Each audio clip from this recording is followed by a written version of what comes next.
the fall of 1999, the Roanoke Chapter National Railway Historical Society purchased another operating locomotive. GP30 number 522 was ordered from EMD by the Norfolk and Western in 1962.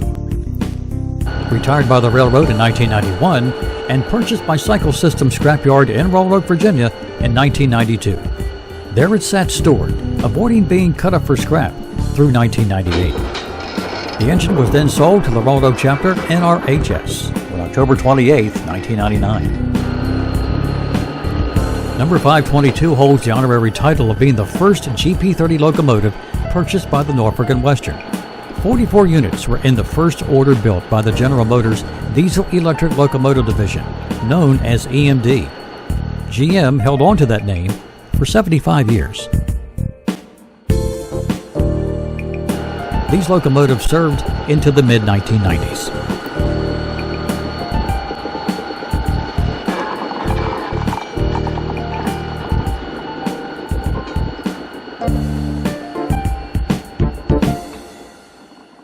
.522 is more than a piece of railroad history. The Roanoke Chapter bought it in working condition. And at Cycle Systems, where things are brought in to be scrapped, chapter member Bill Mason slowly starts up the locomotive's diesel engine after a deserved nap that has been taking on the scrapyard's deadline, where other locomotives weren't so lucky to see another life. Just like buying a car, more so a used car rather than a new one, you want to make sure it starts up. The 522 is now far away from its old daily routine. Bill starts up the engine, or prime mover as it's called. Inside, the big V16 diesel engine slowly cranks up, each of the 16 cylinders getting a taste of diesel fuel for the first time in a long while, and slowly building compression, slowly building combustion. And the turbocharger whistles as it rams in air as each piston makes a full up and down cycle, creating exhaust that will be expelled, and the cycle repeats itself. A cold engine is about to come to life.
Once the locomotive warms up and idles smoothly, Bill describes all of the controls, levers, and switches inside the cab.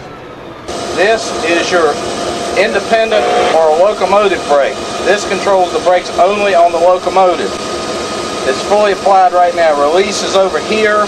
You use this if you're handling the locomotive light or with a very, very short train, then you want to brake it quickly. This is the automatic or train brake. This is what you use to control the brakes on the train. It is applied right now. This is release. This is minimum reduction.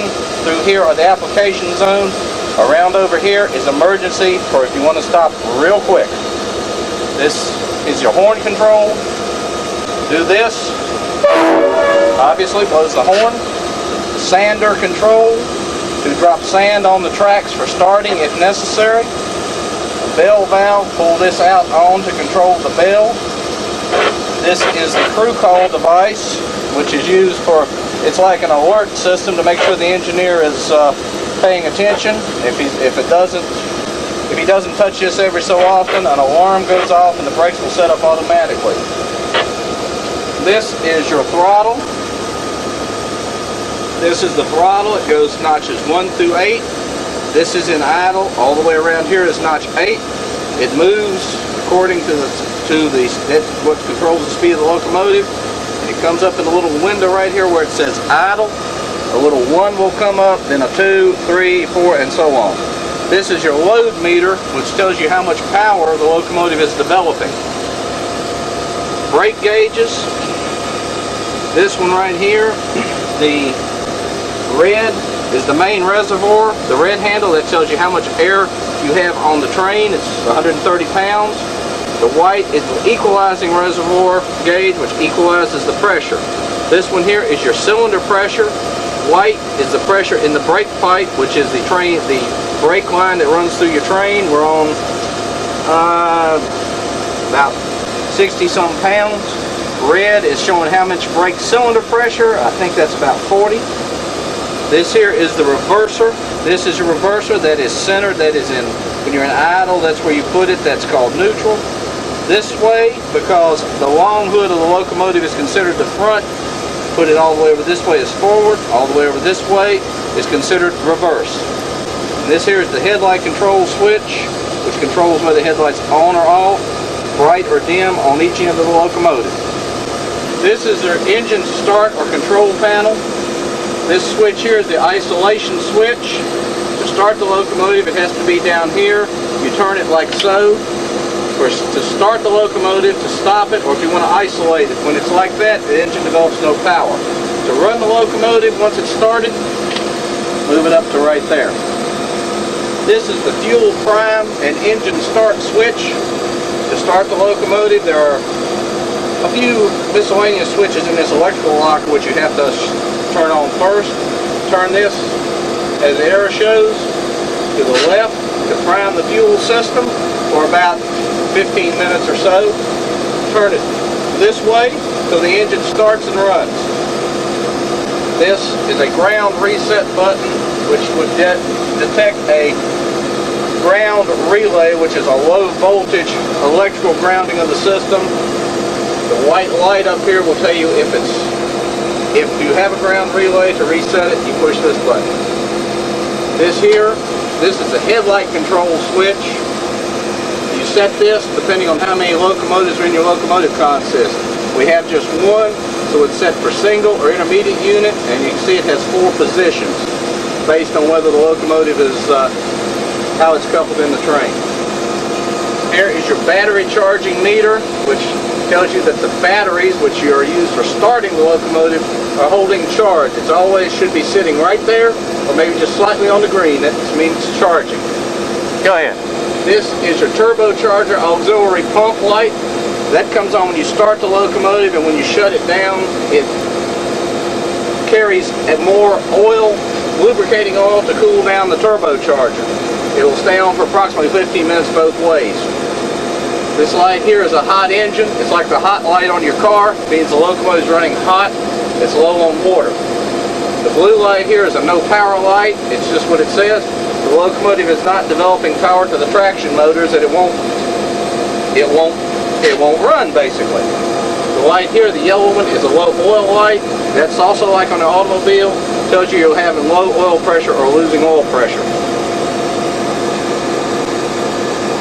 These switches right here are various miscellaneous switches to turn on for operation of the locomotive. The main one is this one here. It says engine run. You turn that on before the locomotive can develop power. These 2 switches here, number lights, they control the lights behind the number boards. These 2 switches here are for class lights, which are something that because it's not used on the railroads anymore, but it used to be to designate like extra trains or more than one section of a train. They turn them on as needed. These here are for other lights, like it shows in the engine room that's in the hood of the locomotive. You need to look at something, and along the platform, which is the outside walkway, so that you won't fall when you're running the locomotive in the dark. Bill just gave us a detailed look at the controls in the cab. But where did the 522 go? And how many engineers sat in that seat? It's time to take a look at 522's history. It's important to note that generally speaking, a locomotive would be assigned to a particular terminal or district to operate in. As months passed, the location usually changed. After it was delivered by EMD to the Norfolk and Western facility in Clare, Ohio in June of 1962, number 522 did some traveling in October. First, assigned to the road, pulling trains out of Bluefield, West Virginia. A year later, it was sent to Crewe, Virginia, for road duty there. April 1964, Shepherdstown, West Virginia, then on to Crewe, Virginia, then west to Bluefield, and to the railroad's big yard in Bellevue, Ohio. The locomotive went further west to Decatur, Illinois, in late 1966. 2 weeks after the 4th of July in 1969, it was involved in a grade crossing accident in Boylston, Indiana, on the 23rd. Just 3 days before that, Neil Armstrong put his foot on the surface of the moon. Back to Roanoke, the headquarters for the Norfolk and Western, in August of that year. Sandusky, Ohio was next in 1970.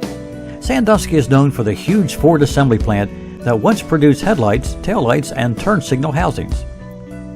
This cycle of traveling the company's network remained all the way up to 1984-85. Number 522 added St. Louis in 84 and performed yard switching duties in Detroit of that year as well.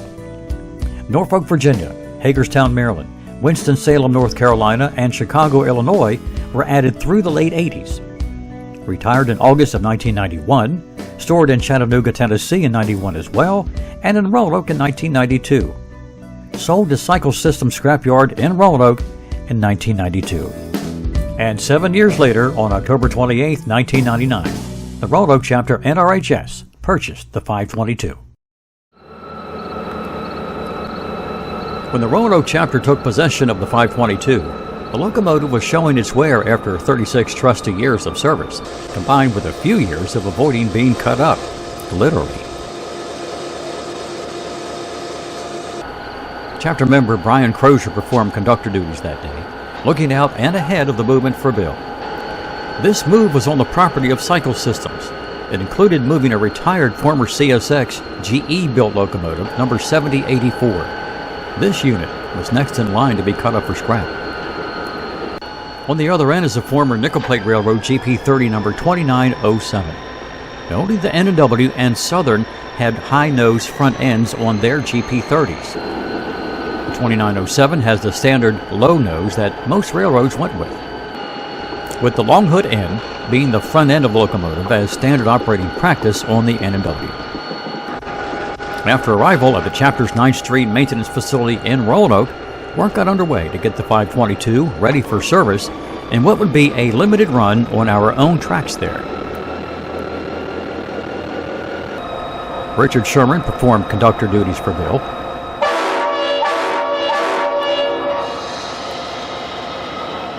With the Norfolk and Western and Virginia cabooses, we ran a short trip up and down the property, giving our members a fun day and allowing our crew to observe the 522 while operating.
Within a few minutes, the short train comes back, making a reverse move with 522 shoving the two cabooses. Richard and Brian watch the leading end of the move from the rear platform of the Virginian caboose. Meanwhile, Bill is looking out and listening to Richard on the radio, calling out the railroad, letting him know that it's okay to proceed.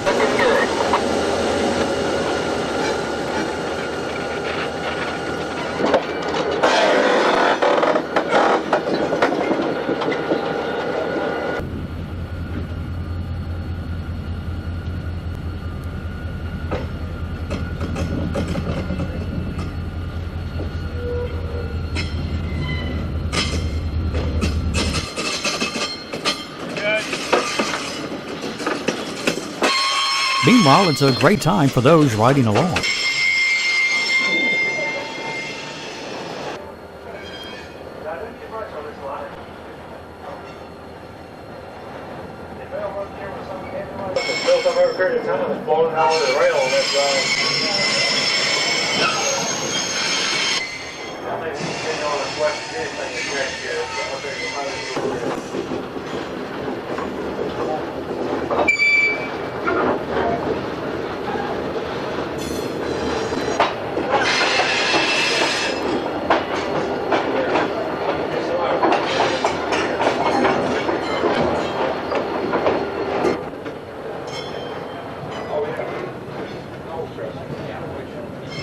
Not enjoying yourself? I think she heard that. I did. Not that dead. Cabooses to the first switch.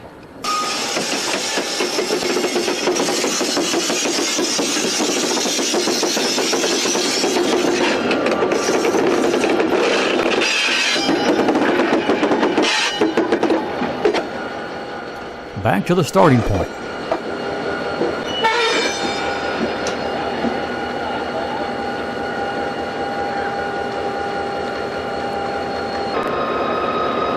It's safety first when unloading passengers. Today, the volunteer staff of the Roanoke Chapter NRHS Mechanical Committee continued to take care of 522.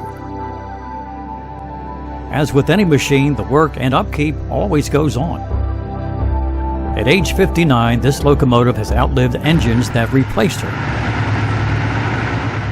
They seemed monstrous in size in the 1990s when they roamed the same rails.